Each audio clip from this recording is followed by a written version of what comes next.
یہ جلوس وغیرہ کے بارے میں بتا دیں، کیونکہ جلوس بھی جلوس کاٹ دیتا ہے. جلوس تو میرے بھائی اب سب نکال رہے ہیں. پہلے میلاد کے جلوس نکلتے تھے. میں تو پہلے جلوس کا نام آتے ہی نا مجھے دیوبندیوں پہ غصہ آتا ہے.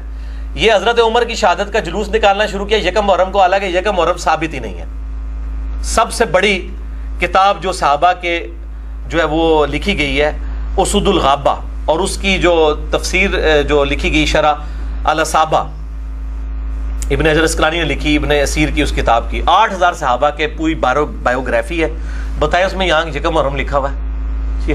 تاریخ دمشق میں کوئی عجیب سا ایک قول ملتا ہے، ادروائز سب کے سب لوگ کہتے ہیں کہ ذوالحجہ کے آخری مہینے میں سیدنا عثمان کی بیعت ہو چکی تھی اور وہ شہادت عمر کے بھی 3-4 دن کے بعد ہوئی تھی. ٹھیک ہے، تو یہ تو انہوں نے واقعہ کربلا کو ڈائلیوٹ کرنے کے لیے ایک پخ چھوڑ دی. یہ یکم محرم کی جو یہ شہادت ہے یہ 8 سے 100 سال گزرا. مجھے پہلے بتائیں نا کن کتابوں میں اور یہ جلوس نکلتے تھے یکم محرم کے اور یوم شہادت عمر منایا جاتا تھا. یہ اب شروع ہے، سپاہی صحابہ نے شروع کیا ہے. میں یہ پوچھتا ہوں پھر لعنت ایسے لوگوں پر جو حضرت عمر کی شہادت پہ تو جلوس نکالیں اور 12 ربیع الاول کا جلوس کو بدعت کہنا شروع کر دیں. ہم تو دونوں کو ہی بدعت سمجھتے ہیں. اگر مجھ سے پوچھیں ہم تینوں کو بدعت ہی سمجھتے ہیں. جلسے جلوس ہاں کوئی علمی نشستیں کوئی کرنا چاہتا ہے ضرور کریں، اور جو نہیں کر رہا اس کے اوپر فتویٰ نہ لگائے. کرنا چاہتا ہے ضرور کریں، کوئی ایسا معاملہ نہیں ہے، کریں، لیکن اس کے اندر کوئی قرآن و سنت کی بات ہو رہی ہو اور اس کے ساتھ معاملات نہ ہو اس طرح کے کہ جس میں دین سے ہٹ کے کوئی چیز ہو. باقی یہ جو اہل تشیع میں بدعتیں ہیں، یہ جھولے نکالنا، ذوالجنا اور یہ جناب پنجا اور یہ ڈولیاں اور عجیب و غریب قسم کی خرافات جو آئی ہوئی ہیں، ماتم وغیرہ بھی ہے. جی ماتم، کوئلوں پر ماتم، نعوذ باللہ من ذالک.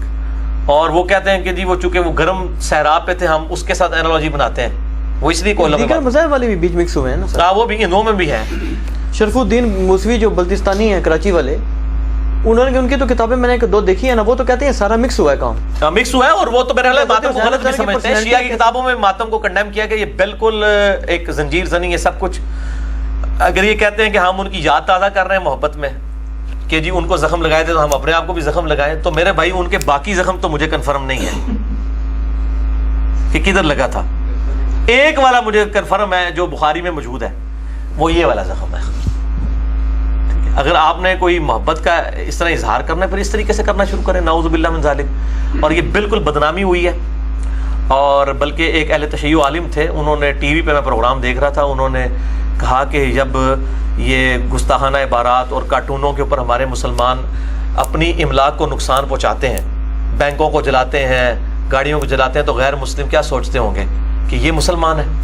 تو میں نے اس پہ پھر ورڈکٹ دی تھی مسئلہ نمبر 49 پہ کہ آپ جب 10 محرم کے اوپر اپنے آپ کو چھریاں مار رہے ہوتے ہیں اس وقت غیر مسلم، یہ ٹیبو، وہ تو اس کو ٹیبو کہتے ہیں نا نیشنل جغرافک میں، یہ جو ٹیبو والا کام آپ کر رہے ہوتے ہیں اس وقت مسلمان وہ کیا سوچتے ہوں گے مسلمانوں کے بارے میں.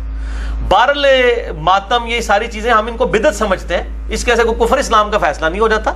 اور باقی جو شیعہ نے کلمے کے اندر جو چیزیں داخل کی ہوئی ہیں کفر اسلام کا مسئلہ نہیں. کفر اسلام کا تب مسئلہ ہوگا جب وہ علی رسول اللہ کہتے ہیں. وہ تو کہتے ہی محمد اور آل محمد ہے. علی ولی اللہ کہتے ہیں تو آپ زیادہ تر سے بدعت کہہ دیتے ہیں. وہ تو ہمارے بریلوی حضرات نے میزان کے ساتھ درود شریف شامل کیا ہے، تو درود کو تو کوئی کفر نہیں کہہ سکتا. البتہ جن لوگوں نے کلمے میں تعریف کی ہے وہ ہم بتا دیتے ہیں، وہ آپ کے جو ہے نا وہ چچا زاد ہیں بریلوی اور دیوبندی. کسی نے اشرف علی رسول اللہ پڑھوایا، کسی نے چشتی رسول اللہ، تو شیعہ نے تو اس طرح کا کوئی کلمہ نہیں پڑھوایا ہوا. ٹھیک ہے نا. یہ جو ہے آپ علی ولی اللہ، ابو بکر ولی اللہ کوئی کہتا ہے اور اس کو ایڈ کر لیتا ہے، کلمے کے ساتھ ایڈ کرتا ہے، تو آپ زیادہ سے زیادہ اس کو کہہ سکتے ہیں کہ یہ بدعت.